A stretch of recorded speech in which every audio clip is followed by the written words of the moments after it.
Irmãos, boa tarde, a graça e a paz do nosso Senhor Jesus. Espero que todos estejam bem. Vamos iniciar mais uma aula de EBD.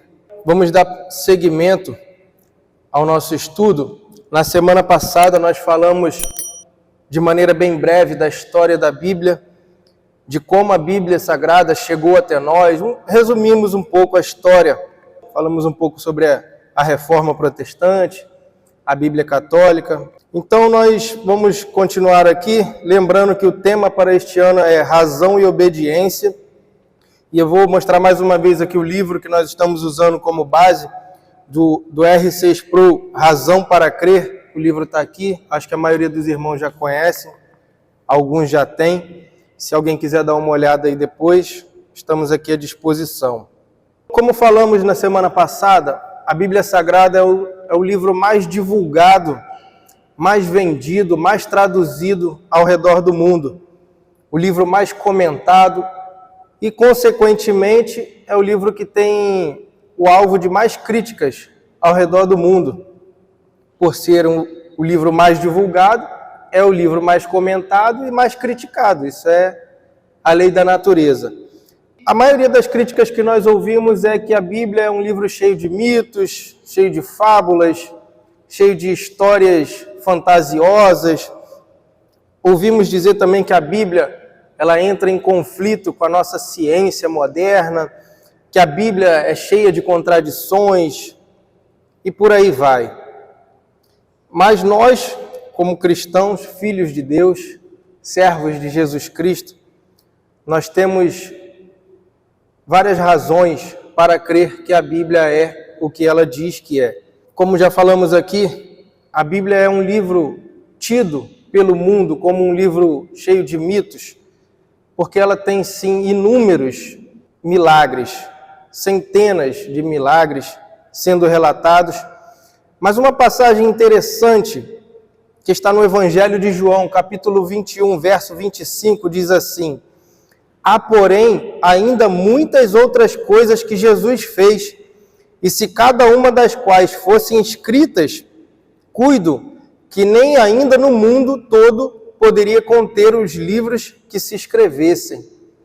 Então o apóstolo João está dizendo que sim, a Bíblia tem muitos milagres relatados, mas se fôssemos escrever tudo o que Jesus fez enquanto esteve nesta terra, não caberiam livros no mundo para anotar e relacionar tudo que foi feito.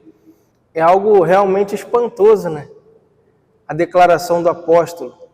A gente para pensar e a Bíblia já é tão criticada por ter inúmeros milagres e João vem e ainda solta uma bomba dessa, que se fosse escrever tudo o que Jesus fez, não caberia no mundo.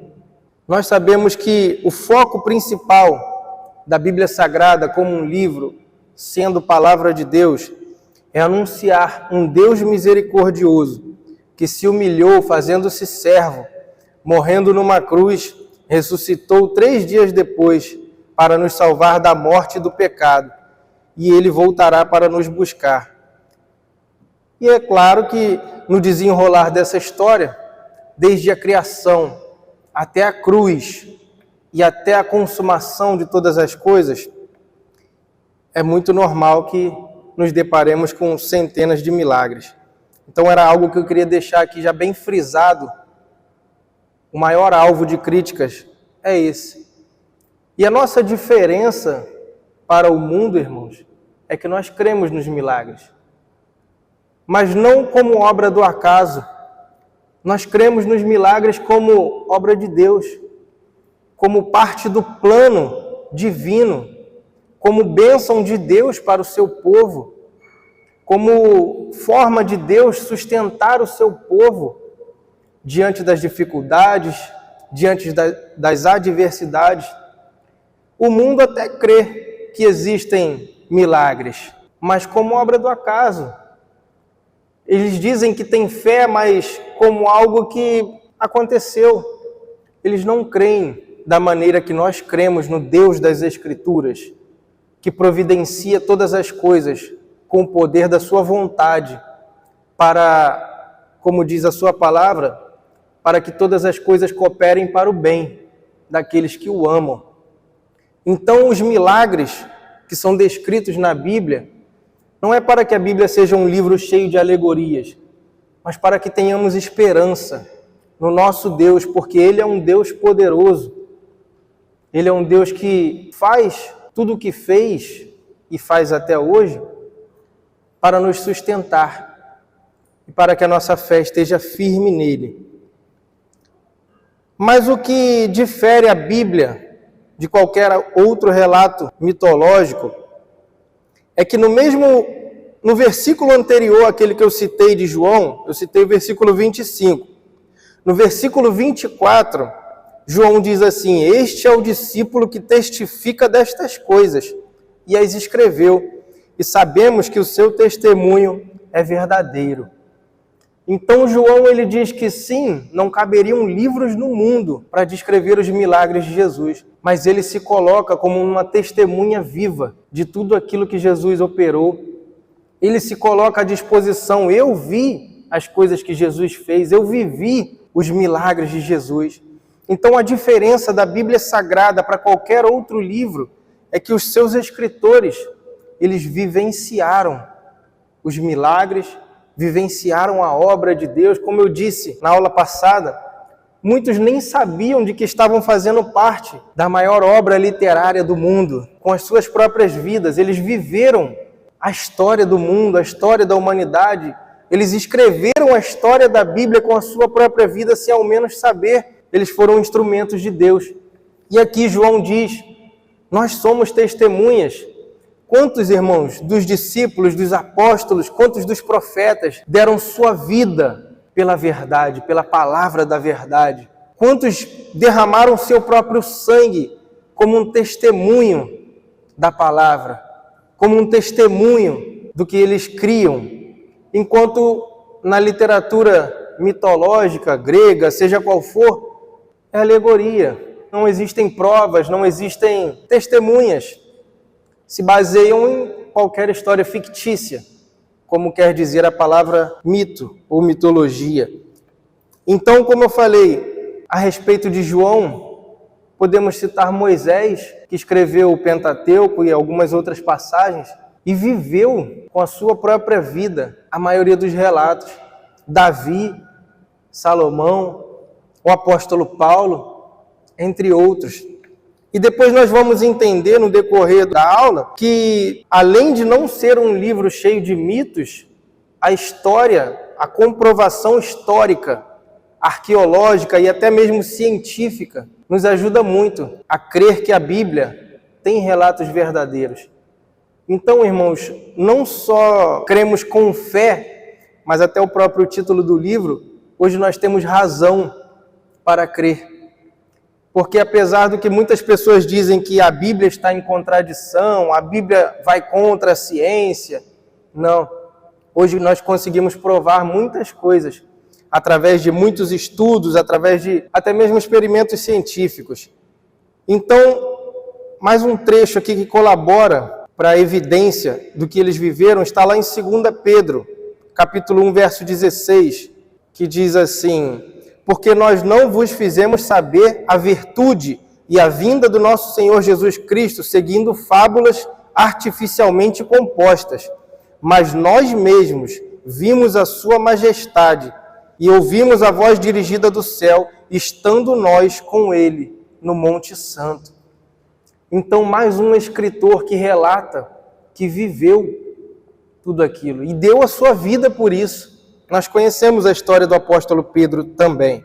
Então, esse primeiro tópico, que eu já iniciei na semana passada, sobre mito, acho que fica bem tranquilo, irmãos, não tem muito o que se falar. E nós podemos continuar quanto à questão histórica, porque cada vez a Bíblia se mostra mais verdadeira, graças até mesmo à arqueologia e à ciência. Nós podemos dar continuidade e destacar algumas descobertas do século passado. Se alguns irmãos tiverem curiosidade, depois vocês pesquisem com mais calma, por causa do tempo. No século XX foram descobertos fragmentos de trechos bíblicos em pedaços de barro, de vaso, nas cidades de Ugarit, na Síria, Qumran, próximo ao Mar Morto, Ebla, também próximo à Síria. Depois os irmãos pesquisem com calma. Nas tábuas de Nuzi, no norte do Iraque. Nas tábuas de Amarna, no Egito. Também resolveram vários problemas do Antigo Testamento. Então, irmãos, nós temos vários achados, várias descobertas que colaboram com o descrito bíblico e com a precisão histórica dos relatos.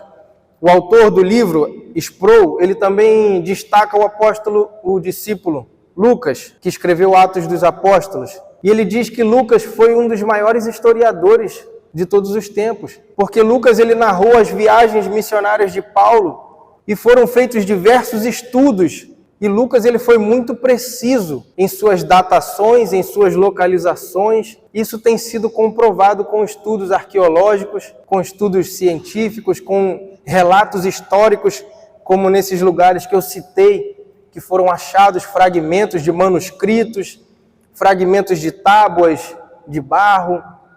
Então, irmãos, cada vez mais a Bíblia vem se mostrando verdadeira, cada vez mais a Bíblia vem se mostrando precisa na sua historicidade, na sua autoridade, como um livro até mesmo histórico. E no tópico que a Bíblia entra em contradição com a ciência. A gente podia fazer várias conferências aqui, né, irmãos, a respeito disso, porque existem vários debates, inúmeros debates na internet, rádios, hoje em dia em podcasts. Nunca vai ter uma unanimidade, ainda mais no tempo em que vivemos, na sociedade em que vivemos. Hoje é um dia atípico para nós cristãos, porque o mundo está comemorando uma festa da carne, né? O carnaval. E é um dia bem diferente para nós, porque nós, enquanto cristãos, temos que lutar por nossos princípios, temos que lutar pela própria palavra de Deus. Se nós ligarmos a televisão nesse exato momento, o que nós vamos assistir é a mais pura promiscuidade sendo exibida, como se fosse algo belo e algo digno de se mostrar. Então, um tempo em que vivemos, onde o mundo se levanta cada vez mais contra a santidade, contra os princípios familiares, onde o mundo se levanta cada vez mais contra a própria palavra de Deus, o mundo também usa ferramentas para tentar mostrar que a Bíblia seria mentirosa. Porque, como eu disse, os relatos bíblicos milagrosos são de difícil compreensão para a humanidade, para o homem natural, o homem carnal, que tem a sua natureza caída.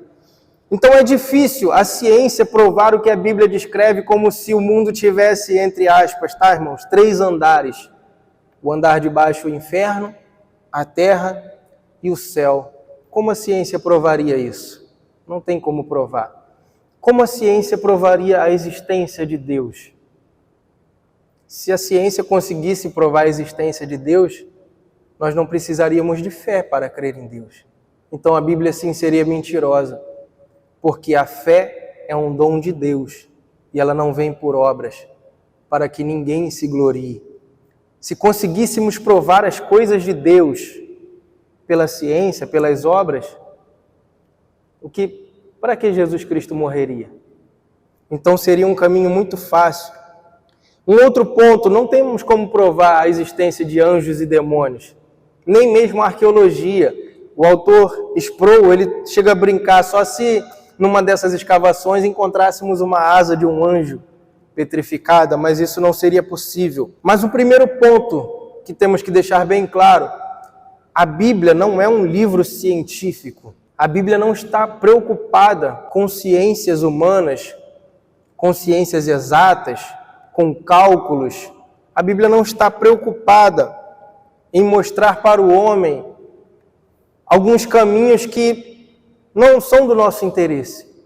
A Bíblia traz o que nós precisamos. A Bíblia revela o mundo como ele é.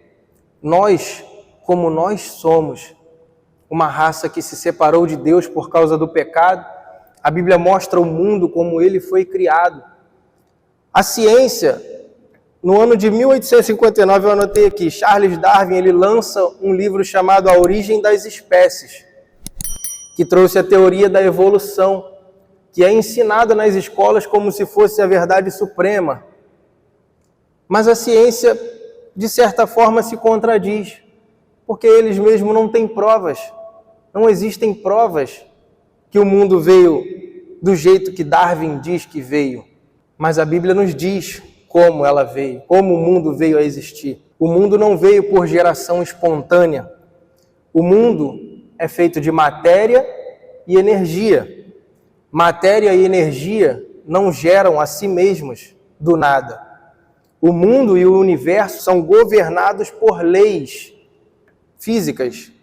As leis não criam a si mesmas. Logo, alguém fora da matéria criou a matéria e estabeleceu as leis como elas são. Esse mundo não pode existir por uma evolução de milhões e milhões de anos e nem é fruto de uma mega explosão. Como eu disse, irmãos, a ciência até consegue provar o movimento da Terra, o movimento do Sol, mas seria muito, como eu posso dizer, me foge até a palavra, seria muita audácia dizer que por causa de uma explosão a Terra está no ponto exato que ela está, a Lua ocupa o lugar exato que ocupa, e por causa dos movimentos do Sol, da Lua, da Terra, as marés sobem e descem, o Sol aquece a Terra e quando ele se esconde a Terra se esfria. Isso tudo de maneira exata, irmãos. O nosso DNA, como o nosso corpo é composto, a nossa fita genética, o nosso material genético, como as nossas células, nossas moléculas são compostas, é muita ousadia, é muita arrogância do homem dizer que são fruto do acaso, de uma explosão no meio do nada, gerou vida, gerou movimentos, onde as estrelas, onde como uma planta poderia gerar fotossíntese. Eu acho que é muita arrogância do homem negar a Deus quando olha para essas coisas. Dizer que a Bíblia é um livro mentiroso quando diz que Deus criou todas as coisas da maneira que são. Irmãos, Deus é o maior arquiteto do mundo, é o único, na verdade. E quando paramos para pensar nessas coisas, e quando lemos a história bíblica, nosso coração salta. Então a Bíblia nunca esteve contra a ciência.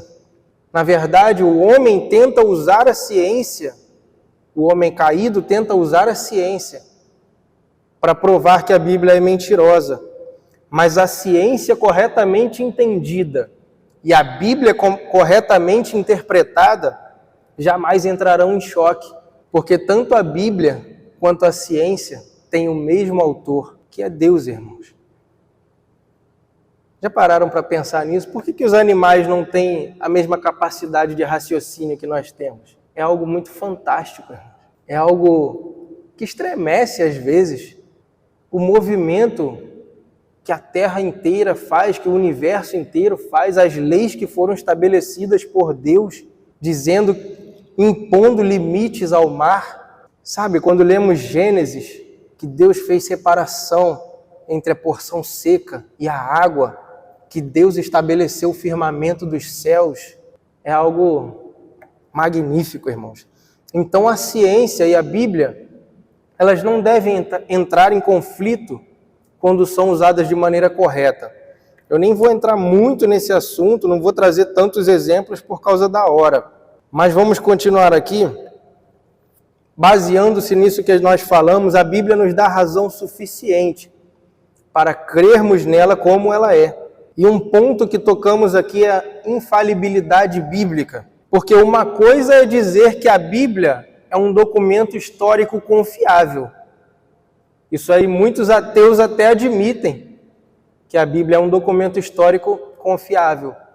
Mas outra coisa é dizer que a Bíblia é a palavra de Deus. Porque um documento que é provado pela arqueologia é um documento historicamente confiável. Mas para nós confessarmos que a Bíblia é a palavra de Deus, são outros 500.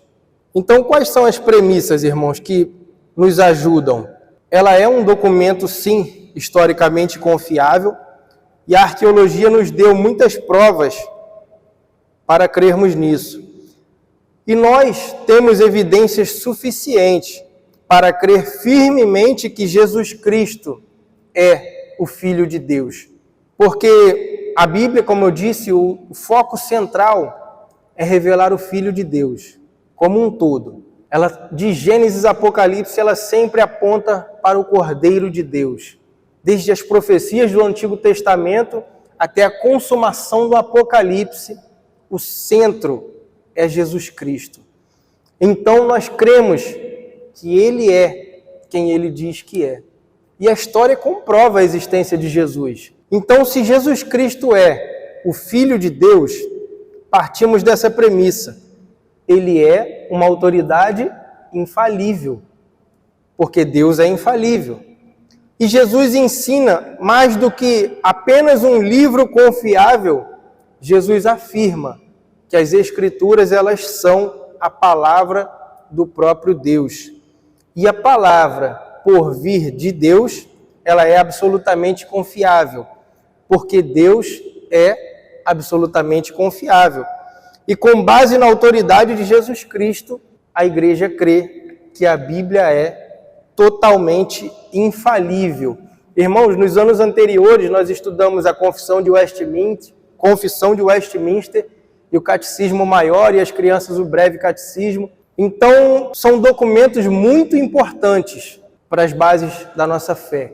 Mas são documentos que foram redigidos por homens que apontam para a Bíblia. Mas nós temos que fazer aqui uma separação. A confissão, o catecismo, eles podem conter erros. A Bíblia não. A Bíblia é a palavra de Deus. Ela é digna de toda aceitação. Ela é apta para ensinar, redarguir, corrigir, exortar, animar, dar vida. Então a Bíblia é totalmente infalível. Jamais se esqueçam disso. Mas por que nós citamos todos esses pontos? Por que o mundo coloca sempre em xeque a origem bíblica, a Bíblia como palavra de Deus, a Bíblia como cheia de mitos? Um tópico que o autor deste livro aqui, que nós estamos usando como base, ele põe, é que a Bíblia é um livro ofensivo. A Bíblia, ela é um livro ofensivo. Por quê, irmãos? Porque ela nos expõe. A Bíblia revela quem nós somos no nosso mais íntimo. Quando eu falei isso semana passada, quando nós examinamos a Bíblia, ela nos examina. E ela nos coloca de frente para um espelho. E ela nos mostra, irmãos, como nós somos uma raça caída. Ela nos mostra o que nós nos tornamos por causa do pecado. Ela revela a podridão do nosso coração, dos nossos pensamentos, das nossas atitudes, da nossa maneira de viver. A Bíblia expõe de maneira direta, de maneira clara, a máscara que nós temos. Nós queremos, por muitas vezes, até nós cristãos, irmãos, nós nos pegamos muitas vezes, queremos transmitir para o mundo que nós somos pessoas boas, que nós não erramos, que nós não cometemos erros, que nossos pensamentos são puros, que os nossos sentimentos são os melhores, que as nossas intenções são as melhores. Mas não se enganem, irmãos. Jesus Cristo, Ele mesmo disse, eu não preciso que vocês me deem testemunho de quem é o homem, não. Eu conheço vocês. Eu conheço as suas atitudes. E Ele chega a dizer para os religiosos de sua época, vocês são como sepulcros caiados. Por fora vocês são adornados, são lindos e belos. Mas por dentro são ossos podres. Se não fosse Cristo Jesus, irmãos, não seríamos nada. Lembra da passagem de Ezequiel, o vale de ossos secos? Ele chega a comparar Israel como um vale de ossos secos, mortos, sequíssimos, diz a palavra. E se não fosse a palavra de Deus, eu gosto muito dessa passagem porque ela ilustra todo o Evangelho de Cristo. Quando o Espírito de Deus pega o profeta e leva ele diante do vale e diz: podem tornar a ter vida esses ossos secos? Ele diz: só tu sabes, Senhor. Ele diz: então profetiza. E quando o profeta começa a proferir vale de ossos secos, ouçam a palavra de Deus. Ele relata que aqueles ossos começam a se juntar, começa a vir nervos, músculos se estendem, pele se estende sobre aquele corpo que estava morto. E ele diz: ainda falta algo. Profetiza ao espírito de vida que venha sobre eles. E vem, e ele sopra. E se põe de pé um exército muito grande, muito numeroso. Então é um resumo lindo e belo do Evangelho, porque veio a palavra de Deus e nós cremos. E Jesus diz: é necessário que eu vá para que o Espírito venha, o Espírito Consolador. E quando o Espírito vem e convence o homem do pecado, do juízo e da justiça, nós nos colocamos de pé. Porque ele expõe quem nós somos mediante a palavra de Deus. Nós entendemos que nós somos cheios de defeitos, somos podres, somos pecadores. E nós não somos nada, somos ossos secos. Então, quando entendemos isso e nos arrependemos, o Espírito nos dá vida pela palavra que nós ouvimos. Lembra que a fé vem pelo ouvir e o ouvir da palavra de Deus. Então isso é um resumo lindo, irmãos, do Evangelho de Cristo. Então, na tentativa de mentir, na tentativa de desmentir a Bíblia, o mundo se usa das ferramentas científicas, literárias, filosóficas, porque sim, a Bíblia é um livro ofensivo, porque, como eu já disse, expõe todo o mal que nós praticamos e temos até mesmo dentro de nós. E muitos chegam a dizer que a Bíblia é um livro mentiroso, eu citei até na aula passada, porque parece que o Deus do Antigo Testamento é um Deus diferente do Novo Testamento. Será que a Bíblia se contradiz? Porque o Deus do Antigo Testamento parecia que era um Deus cruel, que mandava matar aquele que quebravam as suas leis.